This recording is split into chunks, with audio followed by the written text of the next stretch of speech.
Hello everyone, Radhe Radhe. कैसे हैं आप लोग? आई होप आप लोग बहुत अच्छे होंगे, अपने आने वाले एग्ज़ाम की तैयारी भी बहुत अच्छे से कर रहे होंगे। तो अगेन आप लोग का चैनल पे बहुत ज़्यादा स्वागत है। अगर आप लोग पहली बार चैनल पे आए हैं तो प्लीज़ सब्सक्राइब जरूर करिएगा, वीडियो को शेयर करिएगा अपने फ्रेंड्स फैमिली ग्रुप में, ताकि उनके लिए भी ये वीडियो हेल्पफुल हो सके। और अगर आप मेरे चैनल पर पहली बार आए हैं तो चैनल को सब्सक्राइब कर लीजिएगा, शेयर कर दीजिएगा अपने फ्रेंड्स फैमिली ग्रुप में। तो चलिए स्टार्ट करते हैं। आज की वीडियो काफ़ी ज़्यादा स्पेशल होने वाली है। हालाँकि मैंने इसका आपको अपडेट दे दिया था, लेकिन ये दोबारा से पद आपके स्टार्ट हो गए हैं बहुत सारे जनपदों में। मतलब ऐसे 2, 4, 6 जनपद में नहीं, बल्कि 40 जनपदों में एक साथ आपका आवेदन स्टार्ट हुआ है। तो चलिए उसी के बारे में बात करेंगे। सारी चीज़ें मैं पॉइंट वाइज डिस्कस करूँगी। मैं ट्राई करूँगी कि एक वीडियो के माध्यम से आपके सारे डाउट क्लियर हो जाएँ, सारे पॉइंट्स क्लियर हो जाए, और कॉमेंट सेक्शन में आपको कुछ कॉमेंट करने का बचे ही नहीं। मतलब आप मुझे पॉजिटिव वे में थैंक यू कॉमेंट करें, ऐसी चीज़ें का कॉमेंट करें, क्वेश्चन आपका ना बचे, ठीक है। तो ये चीज़ें आपको आज मैं आई होप, मतलब आई विल ट्राई कि आपका सारी चीज़ें यहाँ पे सही आपको स्मूथली समझ में आ जाए। तो चलिए स्टार्ट करते हैं। आपको पता है कि उत्तर प्रदेश में कौशल विकास मिशन द्वारा इस समय आपकी कुछ संविदा पे भर्तियाँ कराई जा रही हैं, जिसमें तमाम पद आए हुए हैं। मतलब बहुत सारे पद आए हुए हैं और बहुत अधिक संख्या में, मतलब अच्छी संख्या में नंबर ऑफ़ वैकेंसीज अच्छी आई हुई है यहाँ पे। तो उसी के बारे में चर्चा करेंगे कि 40 जनपदों में आखिरकार किन किन पदों पे आवेदन चल रहा है, सैलरी क्या है, वर्क प्रोफाइल क्या रहेगा, महिला पुरुष विकलांग कोटा, भूतपूर्व सैनिक, खिलाड़ी सभी कैसे आवेदन कर सकते हैं, और इसकी लास्ट डेट वगैरह क्या है। तो चलिए स्टार्ट करते हैं। सबसे पहले मैं क्लियर कर दूं कि ये भर्ती आपकी सेवा योजन पोर्टल के माध्यम से आई है, जो कि उत्तर प्रदेश NIC उत्तर प्रदेश की आपकी ऑफिशियल वेबसाइट है। यहाँ पे जितने भी पद आपके आते हैं वो संविदा पे आते हैं। मतलब सब आपके यहाँ पे अर्ध सरकारी नौकरी आती है, जिसमें आपको क्या रहता है कि आपको बिना किसी फीस के आवेदन करने का मौका दिया जाता है। यहाँ पे आपका जो सिलेक्शन प्रोसेस रहता है उसमें आपका एग्ज़ाम नहीं होता है, मेरिट के आधार पर सिलेक्शन होता है, या फिर आपका यहाँ पे इंटरव्यू के माध्यम से भी आपका यहाँ पे सिलेक्शन होता है, ठीक है। तो जो कौशल विकास मिशन है, इसमें जितने भी पद आपके आते हैं सब में आपका इंटरव्यू होता है, मतलब आपका साक्षात्कार होता है। बहुत बेसिक सा होता है, उसके बारे में भी मैं आपको बताऊंगी कि किस तरह से आपका साक्षात्कार होता है, कितना बेसिक होता है, या बहुत क्या चीज़ें पूछी जाती हैं, क्या कैंडिडेट, क्योंकि मैंने एक बार फेस किया ये चीज़ें, तो मुझे ये मतलब पता है कि किस तरह से उसमें आपके इंटरव्यू होते हैं। बहुत सारे कैंडिडेट डर जाते हैं इंटरव्यू का नाम सुन के, तो आपको डरना नहीं है। कौशल विकास मिशन एक ऐसा विभाग है जो कि आपके स्किल्स को, जितनी भी आपकी कौशल है उसको वो ग्रो, मतलब उसको डेवलप करने का ट्राई करता है, उसको प्रमोट करता है, उसको आगे बढ़ाता है, और तमाम तरह की ये लगातार आपकी स्किल्स को इन्हेंस करने के लिए चीज़ें भी ले आता रहता है। इस समय कौशल विकास मिशन द्वारा ये जो टेंडर है वो अवनी इंटरप्राइजेस को दिया गया है। अवनी परिधि इंटरप्राइजेस प्राइवेट लिमिटेड कंपनी है जिसको ये टेंडर दिया गया है, और वही कंपनी आपकी ये भर्ती करवा रही है, ये प्रक्रिया करवा रही है, ठीक है। पूरे 40 जनपदों का नाम आया हुआ है। वीडियो के लास्ट में मैं पूरे 40 जनपद का आपको नाम बताऊंगी, या फिर स्क्रीन पे मैं मेंशन कर दूंगी कि भाई इतने जनपदों में आपका आवेदन चल रहा है, आप जाइए, अगर इन जनपद से हैं तो आवेदन कर लीजिए। सबसे पहला पॉइंट मैं क्लियर कर दूँ कि अगर आपकी उम्र 18 से 40 के बीच में है, ठीक है, 18 से 50 के बीच में अगर आपकी उम्र है तो आप यहाँ पे अप्लाई कर सकती हैं, चाहे वो महिला हो, पुरुष हो, भूतपूर्व सैनिक हो, खिलाड़ी हो, या विकलांग कोटा से हैं। अगर आप 18 to 50 यहाँ पे आपकी उम्र है तो आप आवेदन करेंगे। सभी कैंडिडेट, जनरल कैंडिडेट को 50 साल तक की यहाँ पे छूट दी गई है, और जितने भी OBC वर्ग के हैं उनको यहाँ पे 3 साल और बढ़ा दीजिए, मतलब 53 साल तक की यहाँ पे छूट दी गई है। जितने भी SC ST कैंडिडेट हैं उनको 5 साल यहाँ पे और आप इंक्लूड कर दीजिए, यानी 55 साल तक। 18 से 55 SC ST के लिए, 18 से 53 OBC वर्ग के लिए, और 18 से 50 यहाँ पे जनरल कैटेगरी के लिए यहाँ पे आपकी आयु सीमा रखी गई है, ठीक है। तो आई होप आपको ये डाउट क्लियर हो गया होगा। नेक्स्ट पॉइंट ये आता है कि आपको यहाँ पे जितने, अगर आप महिला हैं, पुरुष हैं, या आप रिटायर्ड हैं, या आप विकलांग हैं, या आप खिलाड़ी हैं, स्पोर्ट्स के हैं, तो आपको यहाँ पे आवेदन करने का मौका दिया जाएगा, ठीक है। तो ये चीज़ें भी आई होप आपको क्लियर हो जाती हैं। फिर आते हैं यहाँ पे पदों के बारे में बात करने की, कौन कौन से पद आपके आए हुए हैं, या उन पदों की सैलरी क्या है, या उसमें आपका वर्क प्रोफाइल क्या रहेगा। वैसे तो पद का नाम बताने पे आपको क्लियर हो जाता है कि किस तरह से इसमें आपका काम रहेगा। तो सबसे पहले आपका स्टेनोग्राफर का पद आता है। सेकंड पद यहाँ पे मैनेजर का आता है।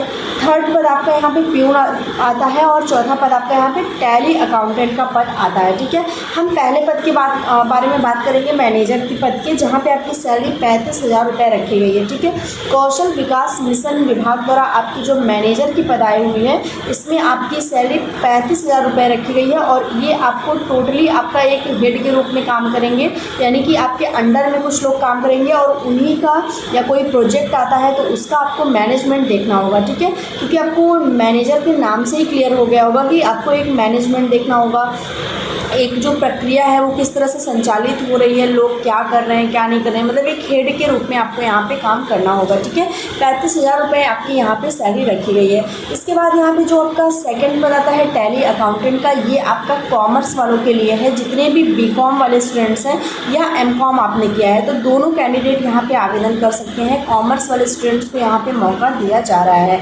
मैनेजर के पद में आपके जितने भी मैनेजमेंट स्टडी, यानी कि अगर आपने MBA किया हुआ है या आपने इसमें MTech किया हुआ है तो आप आवेदन कर सकते हैं, मतलब पोस्ट ग्रेजुएट कैंडिडेट को मौका दिया जा रहा है। और जो आपका टैली अकाउंटेंट है इसमें आप BCom MCom सभी कैंडिडेट को मौका दिया जा रहा है। साथ ही साथ कंप्यूटर की डिग्री ज़रूर से ज़रूर आपके पास होनी चाहिए और वो भी O लेवल, मतलब CCC नहीं, टैली अकाउंटेंट में आपका O लेवल मांगा जा रहा है। O लेवल के साथ साथ आपकी हिंदी और इंग्लिश की टाइपिंग भी आपको आनी चाहिए। ठीक है, आपको हिंदी में भी टाइपिंग आनी चाहिए और इंग्लिश में भी टाइपिंग आनी चाहिए।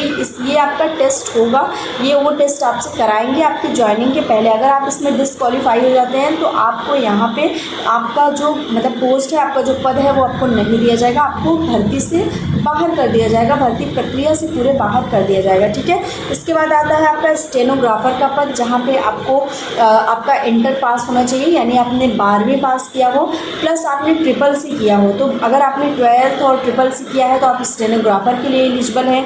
अगर आपने BCom MCom plus O level किया है तो आप टैली अकाउंटेंट के लिए यहाँ पे एलिजिबल हैं। अगर आपने MBA किया हुआ है या MTech किया हुआ है तो आप यहाँ पे मैनेजर के पद के लिए आवेदन कर सकते हैं। और अगर आपने यहाँ पे 10वीं पास किया है तो आप प्यून के लिए आवेदन कर सकते हैं। तो टोटल 4 पद आपके यहाँ पे देखने को मिल रहे हैं, मैनेजर का, टैली अकाउंटेंट का, स्टेनोग्राफर का और प्यून का। टोटल 4 पद आपको यहाँ पे देखने को मिलेंगे। सैलरी की बात करूँ तो मैनेजर में आपकी सैलरी 35,000 रुपये है, टैली अकाउंटेंट में आपकी सैलरी 16,000 रुपये है, स्टेनोग्राफर में भी आपकी सैलरी 16,000 रुपये, मतलब स्टेनोग्राफर और टैली अकाउंटेंट दोनों सैलरी आपकी यहाँ पे बराबर रखी गई है। और जो आपका प्यून का पद है उसमें आपकी सैलरी 12,350 रुपये रखी गई है। ठीक है, मतलब प्यून की सैलरी आपकी थोड़ी सी कम है। तो ये हो गए आपके पद। बाकी आपको और जो छोटे छोटे पॉइंट्स थे वो मैंने क्लियर कर ही दिए कि बिना किसी फीस के आवेदन करना है, आपका निःशुल्क आवेदन होगा और आपको बिना किसी एग्ज़ाम के यहाँ पे सिलेक्शन मिलेगा।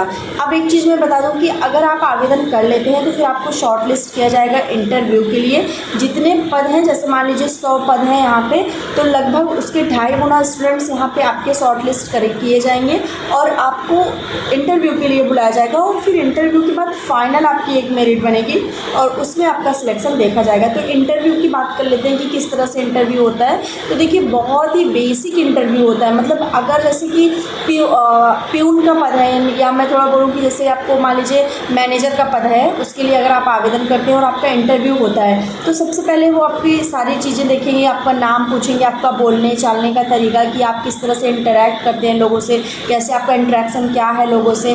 ठीक है, ये सारी चीज़ें देखेंगे। उसके बाद वो आपसे कुछ बेसिक क्वेश्चन पूछेंगे जो कि आपके व्यवहारिक ज्ञान पर आधारित होगा। जैसे कि अगर आपको मैनेजर बना दिया जाता है तो आपके सामने कोई कंडीशन रखी जाती है कि आप किस तरह से मैनेज करेंगे चीज़ों को, आप किस तरह से हैंडल करेंगे। अगर मतलब आपको एक पद पे आप रख दिया जाता है तो आप किस तरह से सर्वाइव करेंगे वहाँ पे।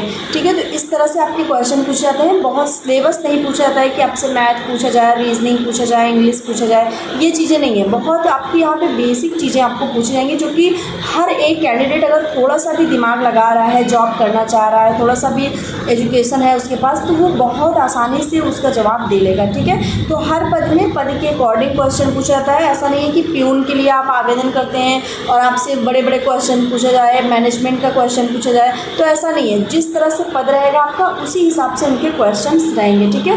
तो ये चीज़ होती है। बाकी अगर आपके पास आवेदन करते वक्त अगर आपके पास एक्सपीरियंस है, जैसे आपने कहीं काम किया है, डाटा एंट्री ऑपरेटर के पद पे काम किया है, या कंप्यूटर ऑपरेटर के पद पे काम किया है, या टैली अकाउंटेंट के पद पे काम किया है, तो आपको अपना एक्सपीरियंस ज़रूर लगाना है, ठीक है। चाहे वो 6 महीने का ही एक्सपीरियंस हो, आपको विद प्रूफ वहाँ पे ज़रूर लगाना है। इससे आपको वरीयता मिलेगी, मतलब हर एक कैंडिडेट को इससे वरीयता मिलेगी।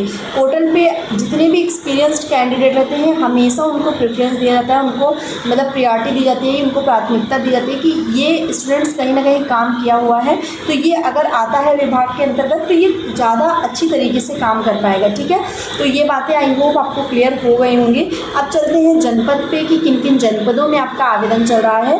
तो सबसे पहले जनपद लखनऊ, जहाँ पे बहुत सारे विभाग द्वारा आवेदन चल रहा है, मतलब हमेशा ही चलता रहता है जनपद लखनऊ में। इसके बाद आता है जनपद बागपत, फिर आता है आपका बरेली, रामपुर, गाजीपुर। इसके बाद आता है आपका आजमगढ़, बलिया, महाराजगंज, श्रावस्ती, हापुड़, संभल, गाजियाबाद, गौतम बुद्ध नगर, आगरा, मथुरा, फिरोजाबाद, हाथरस, कन्नौज, फतेहपुर, जालौन, मऊ, बाराबंकी, अलीगढ़, एटा, बदायूं, कानपुर नगर, कानपुर देहात, फर्रुखाबाद, हमीरपुर, बांदा, वाराणसी, गाजीपुर, मिर्ज़ापुर, बलिया, गोंडा, बहराइच, बलरामपुर। तो इतने सारे जनपदों में, मतलब बहुत सारे 40+ जनपद मैंने आई थिंक बताया होगा यहाँ पे। तो 40+ जनपदों में आपका कौशल विकास मिशन के अंतर्गत आवेदन चल रहा है। और अगर आपको आवेदन करना है तो कमेंट में मैंने लिंक पिन कर दी है, आपको वहाँ से टैप करना है, सीधा आप पोर्टल पे जाएंगे। पोर्टल पे जाके आपको अपना यूज़र ID पासवर्ड डाल देना है, अगर आपने पहले से बनाया हुआ है। नहीं बनाया है तो बहुत ईजी है, आधार कार्ड आप मतलब बहुत ही स्टेप इजी है। आपको आधार कार्ड डालना है, अपना नाम, मोबाइल नंबर, सारी चीज़ें डाल के अपना एक यूज़र ID और पासवर्ड क्रिएट कर लेना है।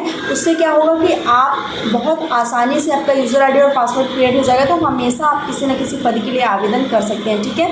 बाकी कोई असुविधा आती है तो आप मुझे इंस्टाग्राम पे ऐड हो जाइए, फेसबुक पे ऐड हो जाइए, वहाँ पे आप मुझे मैसेज कर सकते हैं, पूछ सकते हैं। महिलाओं को अगर कोई प्रॉब्लम है, समस्या है तो वो पूछ सकती हैं। और कमेंट सेक्शन में आप अपने डिस्ट्रिक्ट का नाम ज़रूर कमेंट करिएगा। कोई डाउट हो तो ज़रूर से ज़रूर लिख दीजिएगा। मिलते हैं नेक्स्ट वीडियो में, तब तक के लिए बाय एंड टेक केयर।